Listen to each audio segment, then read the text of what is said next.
এখনো বর্তমানে সবার জন্য বিগ ব্রেকিং আপডেট। যারা তোমরা যুবশক্তি প্রকল্পের জন্য আবেদন করতে চাও, তোমাদের সবার জন্য একটি গুরুত্বপূর্ণ আপডেট।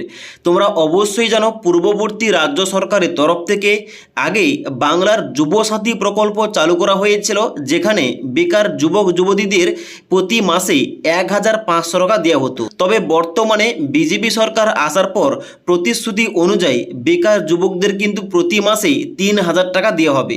এবং যার জন্য কয়েকদিন আগে তোমাদের একটা আপডেট দিয়ে বলেছিলাম যে এই যে যুবসাথী প্রকল্পের টাকা দেওয়া হয়েছিল প্রায় 55 লক্ষ আবেদনকারীকে, এখানে কিন্তু অনেক কিছু অসঙ্গতি দেখা যাওয়ার কারণে এখানে বলা হয়েছিল যে ভেরিফিকেশন করা হবে।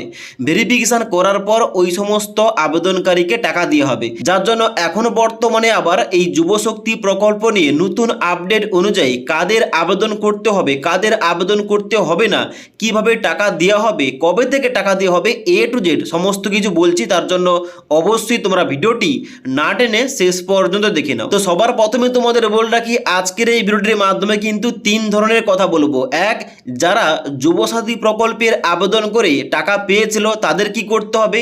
2 নম্বর, যারা যুবসাথী প্রকল্পের আবেদন করেছে কিন্তু টাকা পায়নি তাদের কি করতে হবে। এবং যারা হয়তো নতুন এখানে আবেদন করার জন্য যোগ্য, যারা নতুনভাবে যুবশক্তি প্রকল্পের জন্য আবেদন করতে চায় তাদের কি করতে হবে। তো সবার প্রথমে বলে দিচ্ছি, যারা যুবসাথী প্রকল্পের জন্য আবেদন করেছে এবং টাকাও পেয়েছিল তাদের কি করতে হবে। দেখো, এখন বর্তমানে আপডেট অনুযায়ী এখন কিন্তু বর্তমানে তোমাদের কোনো কিছু করতে হবে না, কারণ এখন বর্তমানে যে সমস্ত অসঙ্গতি দেখার কারণে একই অ্যাকাউন্টে 2 বার টাকা অ্যাকাউন্টে চলে এসছে এবং অন্যান্য কারণে যে ভেরিফিকেশনটা করা হবে বলেছিল ওইটা কিন্তু ভেরিফিকেশন হতে পারে। যার জন্য এখন কিচ্ছু করার নেই। এখন কিন্তু বর্তমানে শুধুমাত্র অফিসিয়াল যে ওয়েবসাইটটা, অর্থাৎ যুবশক্তি প্রকল্পের যে অফিসিয়াল ওয়েবসাইটটা, ওইটা কিন্তু শুধুমাত্র চালু করা হয়েছে। এখন কিন্তু বর্তমানে আর কোনো কিছু আপডেট দেওয়া হয়নি। যার জন্য এখন আশা করা যাচ্ছে এখানে কিন্তু অবশ্যই ভেরিফিকেশন হবে। ভেরিফিকেশন হওয়ার পরে কিন্তু এখানে সমস্ত আপডেটগুলো দেওয়া হবে। এবার দ্বিতীয় হচ্ছে, যারা যুবসাথী প্রকল্পের জন্য আবেদন করেছে কিন্তু টাকা পায়নি তাদের কিন্তু আবার পুনরায় আবেদন করতে হবে। এবার যখন অফিসিয়াল ওয়েবসাইটে আবেদন প্রক্রিয়া শুরু হবে, আবেদন শুরু হলে কিন্তু অবশ্যই আবেদন করতে হবে। এবার তৃতীয় নম্বর হচ্ছে, যুবশক্তি প্রকল্পের জন্য যারা নতুনভাবে আবেদন করতে চায় তারা কিন্তু 2 ভাবে আবেদন করতে পারবে। 1 নম্বর, তারা অফলাইনে ক্যাম্পে গিয়ে ফর্ম জমা করতে পারবে, কিংবা বিডিও অফিস কিংবা পঞ্চায়েত অফিসে ফর্মটা জমা করতে পারবে, অফলাইন ফর্মটা। আবার দ্বিতীয় নম্বর, অনলাইন আবেদন করা যাবে, যেমনটা যুবসাথী প্রকল্পের জন্য হয়েছিল। ওকে, এবার বলে দিই এই যে যুবশক্তি প্রকল্প এর জন্য কারা কারা আবেদন করতে পারবে। দেখো, এখানে কিন্তু অবশ্যই সবার প্রথমে বলা হয়েছে যে বেকার যুবক হতে হবে। বেকার হলেই কিন্তু এই প্রকল্পে টাকাটা পাওয়া যাবে। দ্বিতীয় নম্বর, পশ্চিমবঙ্গের স্থায়ী বাসিন্দা হতে হবে। তৃতীয় নম্বর, অবশ্যই মাধ্যমিক পাস করতে হবে। চতুর্থ নম্বর, বয়সটা অবশ্যই 21 থেকে 40 বছরের মধ্যে হতে হবে। এই সমস্ত শর্ত মানলেই কিন্তু তুমি অ্যাকাউন্টে টাকাটা পাবে। তাহলে এখানে কি কি ডকুমেন্টস লাগছে, এখানে কিন্তু আবেদন করার জন্য অবশ্যই মাধ্যমিকের অ্যাডমিট কার্ড, মাধ্যমিকের সার্টিফিকেট, মাধ্যমিকের marksheet, Aadhaar card, voter ID card, passport সাইজের ছবি এবং ব্যাংক পাসবই, এই কয়টি কিন্তু ডকুমেন্টস লাগবে অনলাইন আবেদন করার জন্য কিংবা অফলাইন আবেদন করার জন্য। এবার বলে দিই এখানে তাহলে এই যুবশক্তি প্রকল্পের জন্য বর্তমান কি আপডেট রয়েছে, কবে থেকে টাকা দেওয়া শুরু হবে, কবে থেকে অনলাইন আবেদন শুরু হবে।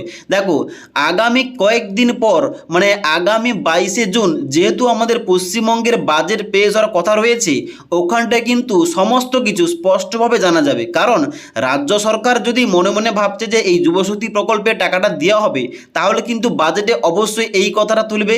বাজেট পেশ করা হলে কিন্তু অবশ্যই জানা যাবে এই বাজেটের মধ্যে এই যুবশক্তি প্রকল্পের এখানে নামটা রয়েছে কিনা কিংবা কত টাকা বরাদ্দ হয়েছে। তাহলে ওখানটায় কিন্তু বোঝা যাবে। যদি বাজেটে এই প্রকল্পের নাম ওঠে, টাকা বরাদ্দ হয়, অবশ্যই কিন্তু খুব শীঘ্রই এর জন্য অনলাইন আবেদন এবং অফলাইন আবেদন শুরু হয়ে যাবে। তো অবশ্যই 22শে জুন 2026 তারিখের পর এই সম্বন্ধে একদম কনফার্মেশন আপডেটটা পাওয়া যাবে। তার জন্য ওয়েট করো।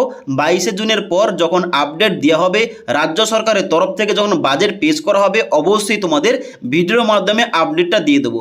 এখন বর্তমানে এইটাই আপডেট যে যে সমস্ত যুবসাথী প্রকল্পের আবেদনকারীরা এখানে টাকা পেয়েছে কিংবা টাকা পায়নি, কিংবা যারা নতুনভাবে আবেদন করতে চায় তাদের ওয়েট করতে হবে 22শে জুনের পর যখন আপডেট আসবে। অবশ্যই সেই আপডেট অনুযায়ী তোমাদের সমস্ত কিছু কাজগুলো করতে হবে। হবে। যেমন এখানে ভেরিফিকেশান হতে পারে, আবার এখানে নতুনভাবে অনলাইন আবেদন চালু হতে পারে।